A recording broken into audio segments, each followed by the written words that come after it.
Good morning, my dear Mr. Santhosh. Welcome to Excellence IAS Academy, Hyderabad, Bangalore. Good morning, sir. Welcome, beta. Now, Mr. Santhosh, having served in America in various capacities after completing Masters in Maryland University, why did you return India? I worked in US for around 2.5 years. I want to serve my country in cybersecurity domain. That's why I decided to come back to India and to work in India so that I can share my knowledge and experience with my fellow peers, with my friends, and with my family members. Thank you, Santhosh, for visiting our Excellence IAS Academy and throwing light on hacking and how to save ourselves from hacking. Yeah, thank you. It's What my is pleasure. hacking, my dear Santhosh? Hacking in simple terms means doing getting unauthorized access on the bank accounts. Like for example, everyone have a bank account. I have a bank account. You have a bank account. My friends have their own bank accounts, and everyone have. I need to draw my funds from my bank account. If some other person who don't have access to our bank account details, and if he draws some money from our bank account without our authorized permission, this is called as hacking in simple terms.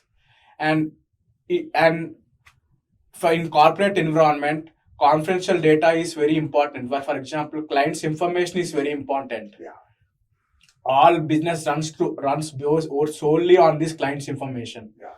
So if third party companies, hackers try to get access to this information, try to steal this information, it's a bad reputation for corporate companies. So in complex terms, this is the meaning of hacking. They try to get this information, they sell to some other persons for money, and they do a lot of business illegally on this information. What is phishing? Phishing in simple terms is nothing but like everyone have a Gmail account, right? Okay. Yeah, you get lot of emails. Yeah. Appearing as like for example, ICICI Bank sends an email to you. It appears like an legitimate email from ICICI Bank, but it is not a legitimate email. In the body of the email, you will see like, please click on this link, which came from ICICI Bank. Otherwise, your bank account will be freezed.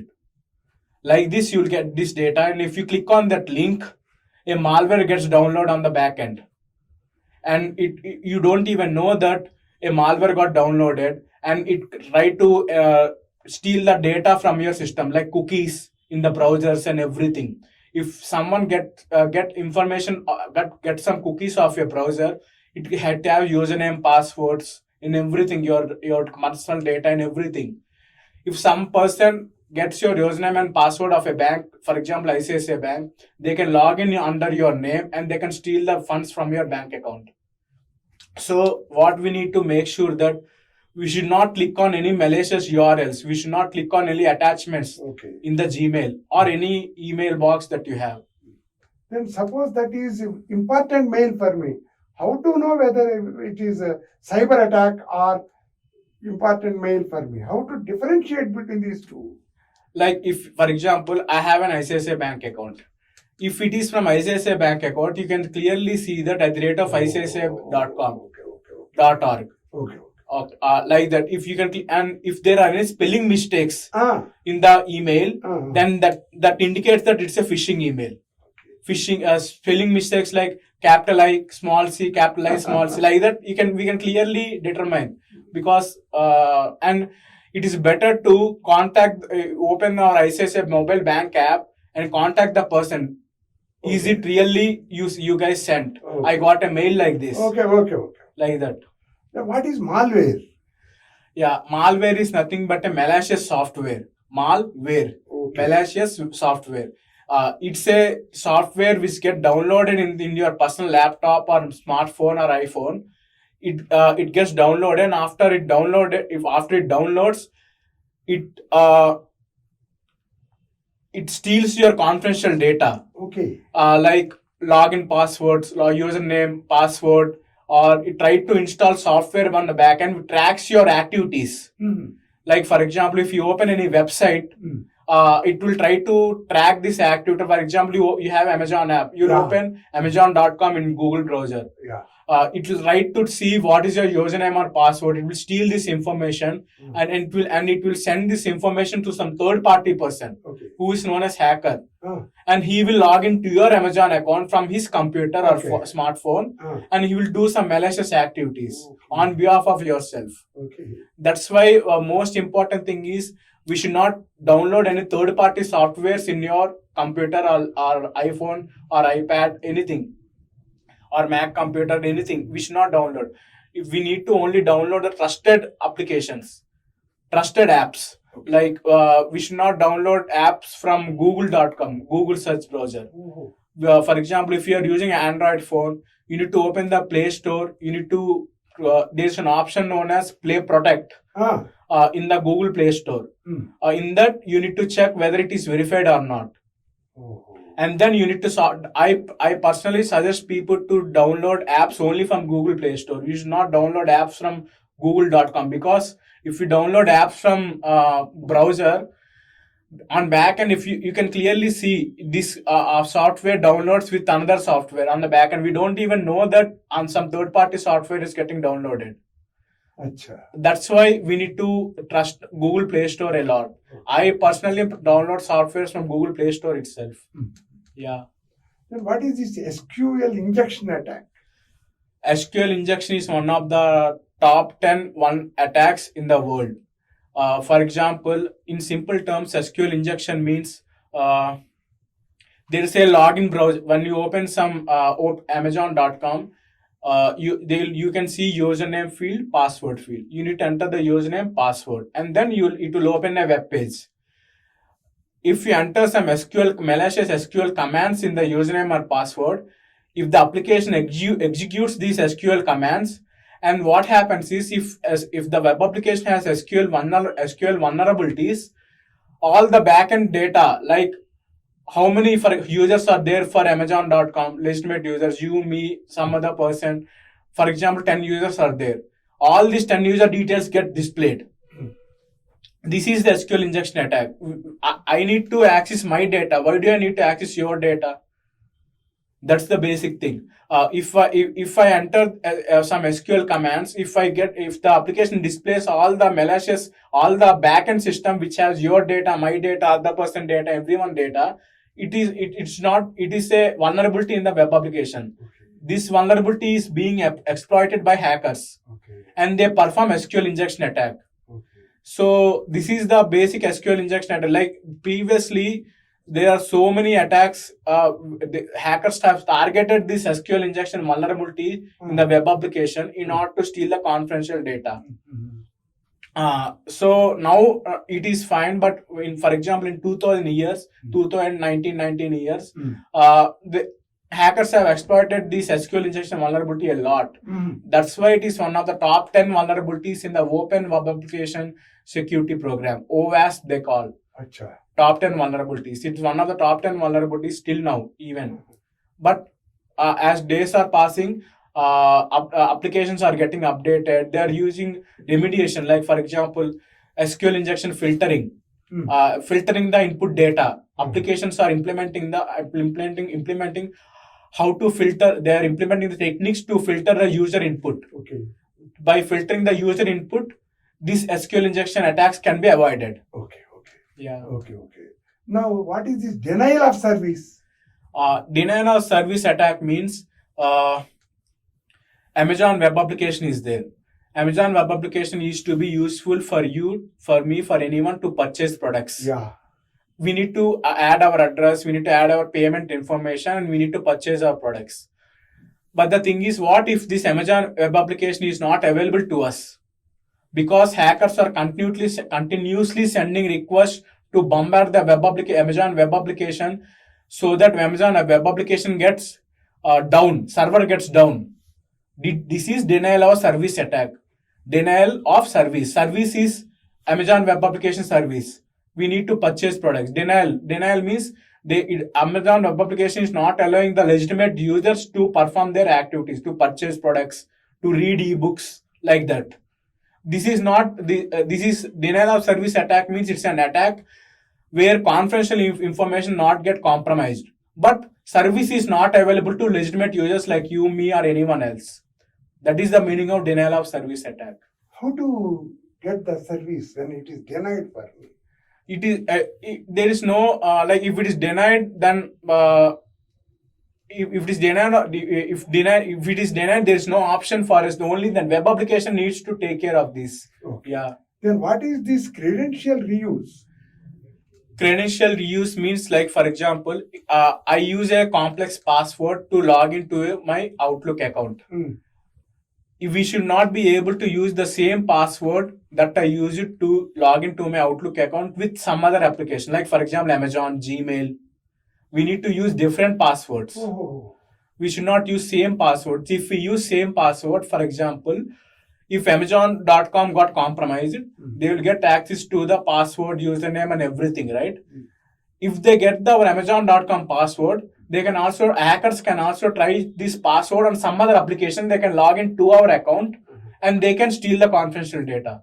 So we need to use different passwords. Can I allow the Google to save my password? No, we should not allow Google to save password. That is not a good thing. Because if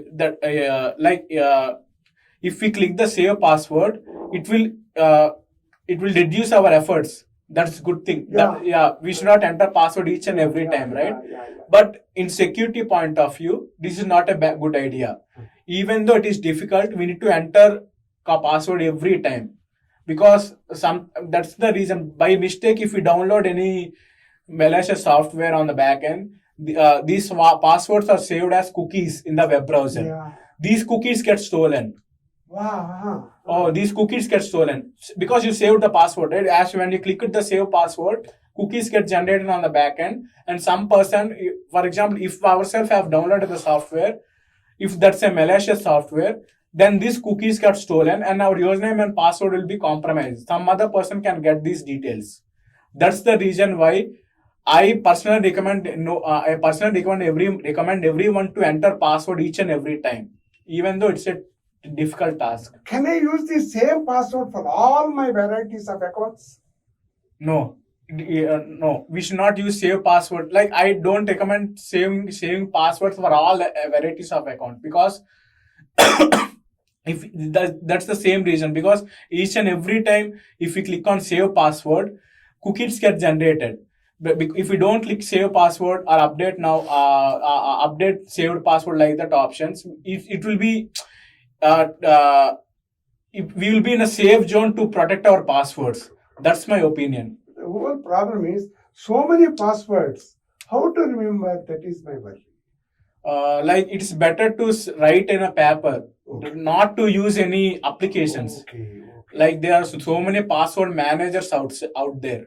There are so many password manager applications are providing free login, free account to every one of us to use this password manager, so that you can save password, you can remember your passwords like that.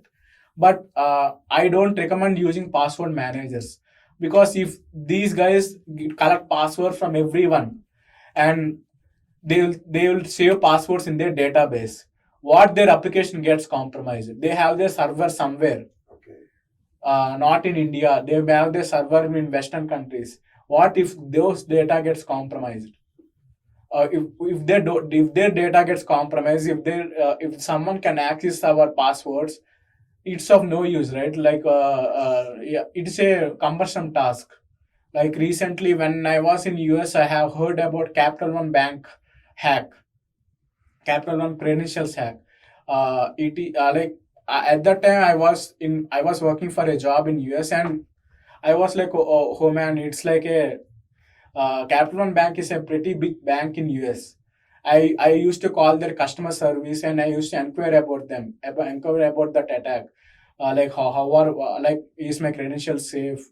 Am I impacted because of that attack? Like that recently, and HCL tech company was hacked by ransomware attack. HCL had a tech company. So like their hackers are growing a lot, Yeah, using different. using different techniques to Yeah. steal data. Can this artificial intelligence be utilized to save ourselves from these hackers? Uh, I don't think so, because artificial intelligence is artificial intelligence can be combined, but I don't think artificial intelligence can be implemented to protect ourselves from hackers, because cybersecurity is everyone's responsibility. Okay. It is not responsibility of a specific technology. Okay. I need to protect our data. You need to protect your data. Everyone needs to protect their data.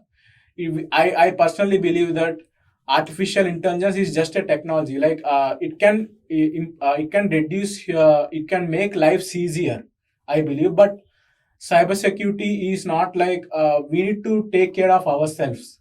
That's what I believe. Okay. Do you recommend to report to cybersecurity police whenever I am hacked, my accounts are hacked, or is a fertile exercise? What is your suggestion? Yeah, I recommend, but I recommend to report to cybersecurity police, because that's the process. That's the process to follow in any country, whether it is India, US, Australia, anything we need to report. But I don't think there is a. I have to appreciate government of India. I have seen their portal personally. I have opened their portal. There are so many steps. We need to get an OTP to need to report. In order to report our cybersecurity incident, we need to attach images. Everything we need to do, and they are following a lot of steps, and they are following a good method also.